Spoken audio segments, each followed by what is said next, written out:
नाशिकचा मालेगाव कुसुंबा महामार्ग सोमवारी या महामार्गावर लोकांची प्रचंड मोठी गर्दी होती। पोलिसांचा मोठा बंदोबस्तही तैनात होता। लोक मोठ्या प्रमाणात संतप्त होती। त्यांनी महामार्ग अडवून धरला होता। विशेष म्हणजे या गर्दीत मोठ्या संख्येने होत्या महिला। पोलीस महिलांची लोकांची समजूत काढण्याचा प्रयत्न करत होते, पण गावकरी काही ऐकण्याच्या मनस्थितीतच नव्हते। याचं कारण होतं मालेगावमधल्या डोंगराळे गावात घडलेली एक घटना, एक दुर्दैवी आणि धक्कादायक घटना। डोंगराळे गावातल्या एका 3.5 वर्षांच्या मुलीवर अत्याचार करून तिची हत्या करण्यात आली। त्यामुळे गावकरी प्रचंड आक्रमक झाले होते। त्यांची मागणी एकच होती, आरोपीला फाशी द्या। पण मालेगावमध्ये 3.5 वर्षांच्या चिमुकलीसोबत नक्की घडलं काय? मालेगावमध्ये गावकरी एवढे आक्रमक का झाले होते? पोलिसांनी या सगळ्या प्रकरणात कोणती कारवाई केली आहे, सगळी माहिती जाणून घेऊयात या व्हिडिओच्या माध्यमातून। नमस्कार, मी अनिकेत आणि तुम्ही पाहताय बोलभिडू। नाशिकच्या मालेगाव तालुक्यात डोंगराळे नावाचं एक गाव आहे। याच गावात 3.5 वर्षांची मुलगी, तिचे आई वडील, आजी आजोबा यांच्यासोबत ती राहायची। रविवारी दुपारी नेहमीप्रमाणे ती आपल्या तिच्या घराच्या बाहेर खेळत होती। तिचे वडील कामानिमित्त बाहेर गावी गेले होते। आजी आजोबा शेतात होते। घरी आई होती, पण आई सुद्धा घरातल्या कामामध्ये व्यस्त होती। नेहमीप्रमाणे आपली मुलगी घराबाहेर खेळते म्हणून आई सुद्धा निर्धास्त होती। पण दुपारनंतर घराबाहेर खेळणारी ही मुलगी अचानक गायब झाली। आपली मुलगी खेळत खेळत जवळच कुठेतरी असेल असं सुरुवातीला तिच्या आईला वाटलं, पण बराच वेळ झाला तरी मुलगी काही घरी परतली नाही। आपली मुलगी जवळपास 3-4 तासांपासून घरी आली नाही म्हणून आई काळजीत पडली आणि सुरू झाला मुलीचा शोध। थोड्याच वेळात 3.5 वर्षांची ही मुलगी बेपत्ता झाल्याची बातमी गावात सगळीकडेच पसरली। गावातले इतर लोक, तरुण, मुलीच्या घरचे सगळेच मिळून सगळीकडे मुलीचा शोध घ्यायला लागले। तरुण पोरांनी गावातले रस्ते, घरं, विहिरी, तळ जवळपास सगळा भाग पालथा घातला, पण तरी त्यांना ही मुलगी काही सापडलीच नाही। दुपारची संध्याकाळ झाली होती। आपली मुलगी सापडत नाहीये म्हणून तिची आई आणि घरचे सगळे काळजीत पडले होते।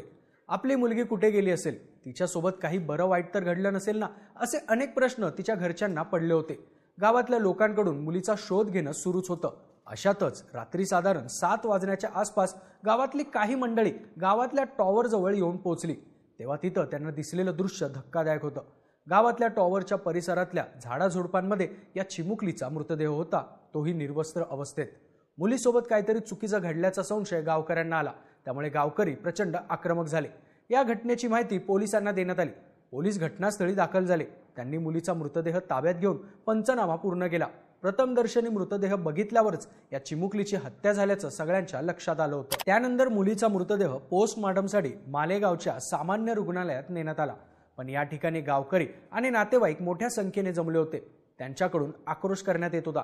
मालेगावऐवजी नाशिकला फॉरेन्सिक लॅबमध्ये मृतदेहाचं पोस्टमॉर्टम करण्यात यावं आणि आरोपीला लवकरात लवकर अटक करावी असा आग्रह गावकरी आणि नातेवाईक करत होते। या सगळ्या प्रकरणाचं गांभीर्य लक्षात घेऊन तपासाची चक्र वेगाने फिरली। पोलिसांनी गावातल्या इतर लोकांकडे चौकशी केल्यावर रविवारी या लहान मुलीला गावातलाच विजय खैरनार नावाचा तरुण कुठेतरी घेऊन गेल्याचं त्यांना कळालं।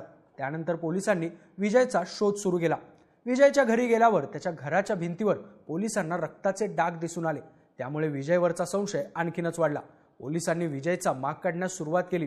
तांत्रिक माहितीच्या आधारे तपास केला आणि रविवारी रात्रीच विजयला ताब्यात घेतलं। ताब्यात घेतल्यावर पोलिसांकडून विजयची कसून चौकशी करण्यात आली।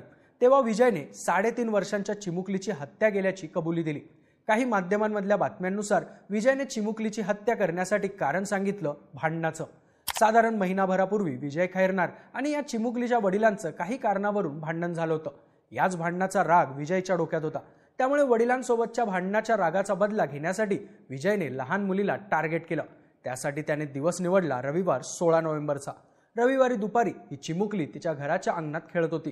तेव्हा दुपारी 3च्या आसपास विजयने चॉकलेटचं आमिष देत मुलीला स्वतःच्या घरी नेलं। मग या नराधमाने 3.5 वर्षांच्या चिमुरडीवर लैंगिक अत्याचार केला।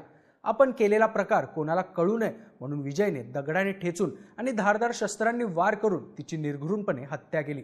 त्यानंतर त्याच्या घराच्या मागे असलेल्या मोबाईल टॉवरच्या कंपाऊंडमधल्या झाडाझुडपात मुलीचा मृतदेह फेकून दिला।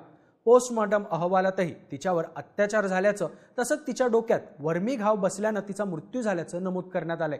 विजय हा त्याच्या आजीसोबत गावात राहिलाय। रविवारी त्याची आजी बाहेर गावी गेली होती। घरी तो एकटाच होता। तेव्हाच त्याने हा सगळा प्रकार केल्याचं पोलीस सूत्रांनी सांगितलंय। रविवारी रात्री ही घटना उघडकीस आल्यानंतर गावकरी आणि मुलीचे नातेवाईक मोठ्या प्रमाणात आक्रमक झाले।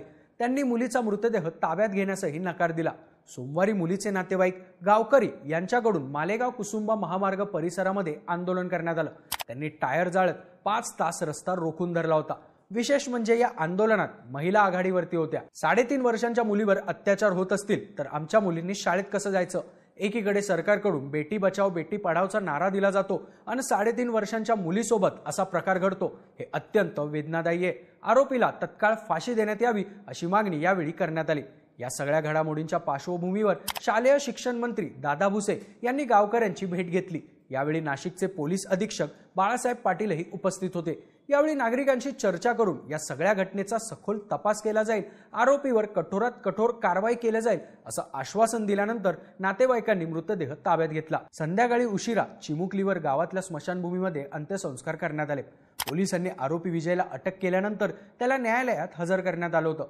न्यायालयाने त्याला 20 नोव्हेंबरपर्यंत पोलीस कोठडीत ठेवण्याचा आदेश दिलाय। कोणताही अनुचित प्रकार घडू नये म्हणून पोलिसांकडून आरोपी विजयचं घर सील करण्यात आले। पण गावकऱ्यांच्या डोळ्यासमोर 2च दृश्य आहेत, अंगणात बागडणारी हसतमुख असणारी ही चिमुकली आणि तिचा झुडपात पडलेला मृतदेह।